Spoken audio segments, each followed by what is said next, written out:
Hey, what's going on everyone? Eric here with Proactive Intuition, and in this video I'm going to talk about the 5 negatives of phone flipping, or the 5 things I do not like about phone flipping.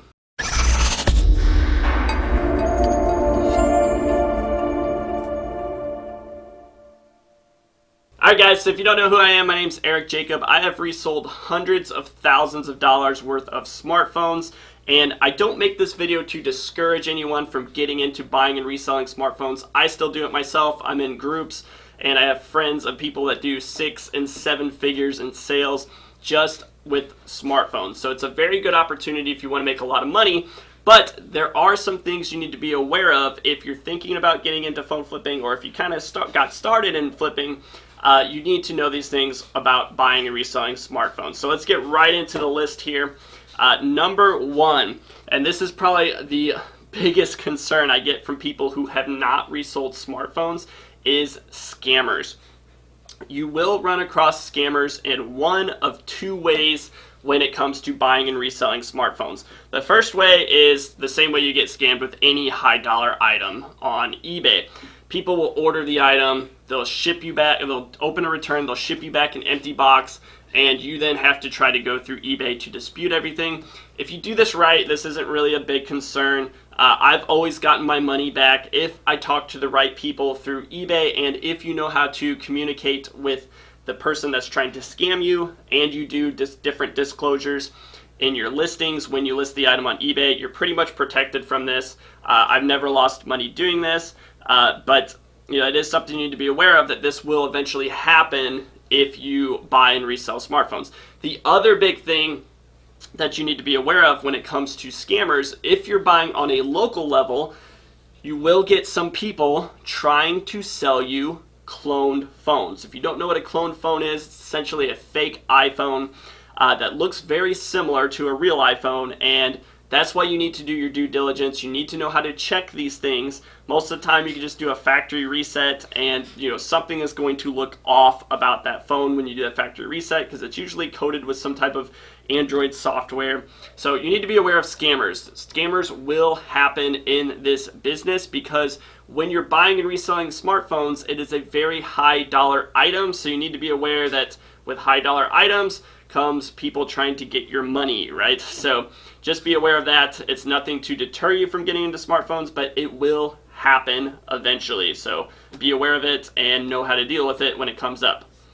Number 2 is price fluctuations. This is why I always say to operate on higher margins and to protect yourself, because when it comes to phones, they can go up, they can go down in value. Most of the time they're going down in value because they're an electronic and they're going to depreciate.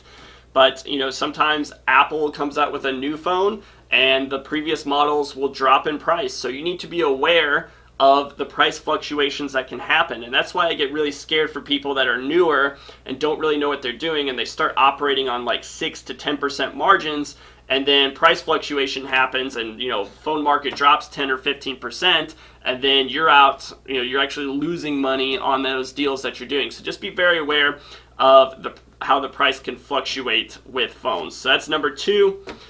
Number 3 is thinning margins. There's no secret, competition is getting heavier when it comes to buying and reselling smartphones, which means you have more competition, which means people selling their phone have more options on who they can sell their phone to.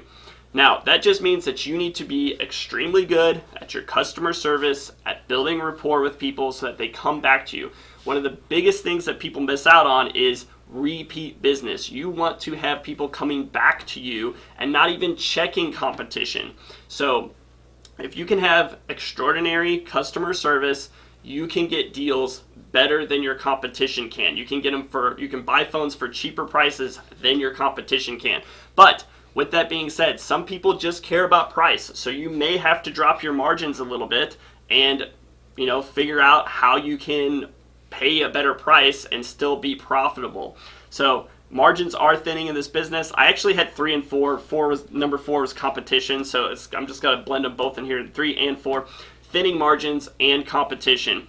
So you need to just be aware that, hey, other people have other options now, so I need to figure out a way to adapt to that and still be able to buy phones. There's still a ton of opportunity when it comes to buying phones. So don't let that deter you, but just know that you may want to diversify. This is why I talk about buying MacBooks, why I talk about buying iPads, Apple Watches. The competition is not as tight on those items, and you can make more profit. My favorite item to sell right now is MacBooks. MacBooks are extraordinary because they hold their value well. You can buy the older models, and people have like an old MacBook sitting around. If you haven't checked out my MacBook playlist, I'll have it linked below.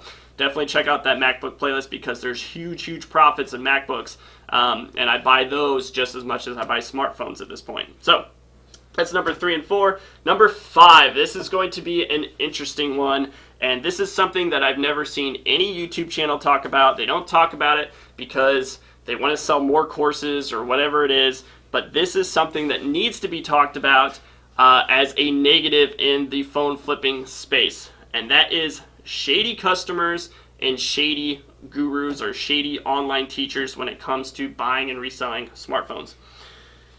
Okay, so this is going to be an interesting one. People will try to sell you finance devices, and buying a finance device is, there's nothing wrong with that. You can actually do that. It's totally legal.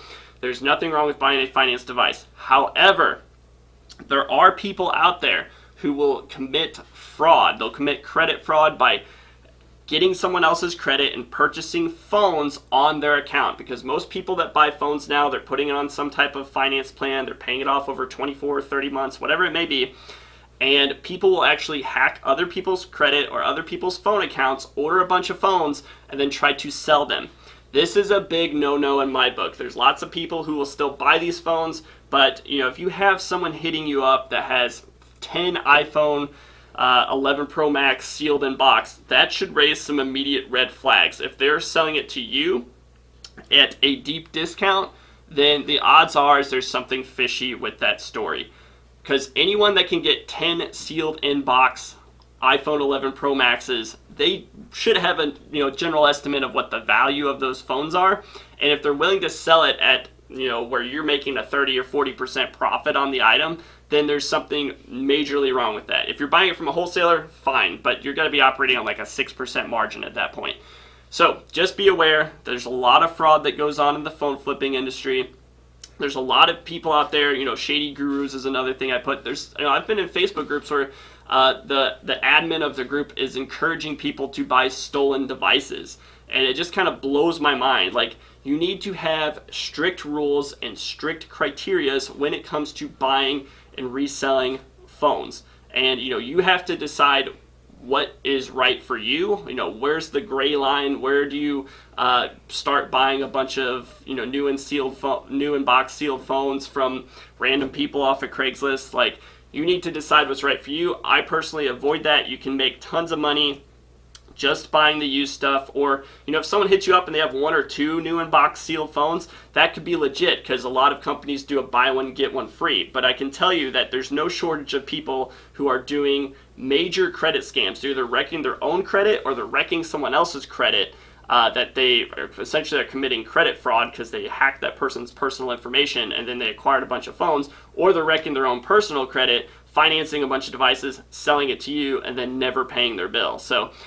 you will run across this. You'll come across deals that seem too good to be true. I've personally dealt with them before I knew better, and I've made lots of money doing it, but it's not very ethical, and I stay away from all those deals now because once you figure out what people are doing, it's actually illegal to buy those phones from them. So with that being said, I always emphasize this, but make sure you have a solid bill of sale that people can sign. Make sure you get their driver's license so you have a document stating they are not selling you a stolen device. They're not selling you a device that they obtained illegally. You need to make sure you get this on every transaction that you do.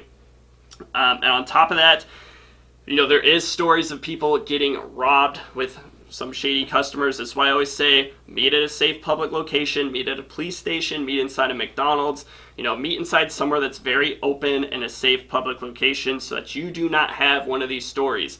If you follow that, phone flipping is a very, very good source of income and you can make a lot of money doing it. So with that being said, like I said, I don't want to discourage anyone from getting into phone flipping, but these are things you need to be aware of, and just keep in your mind whenever you go to buy phones. So real quick to recap, number one is scammers. There's tons of ways to deal with them. It's not that big of a deal. Number two is price fluctuations. You need to be aware of prices because they do fluctuate quite often with phones. Number three is thinning margins. Number four is competition is getting heavier in the industry. And number five is shady customers. All these things can be overcome if you know what you're doing. So if you haven't joined my free Facebook group, click on the link below. It's all about buying and reselling smartphones and other high-end electronics. So with that being said, I hope you guys enjoyed this video. Please subscribe to the channel if you appreciate this content, and I'll see everyone in the next video. Take care.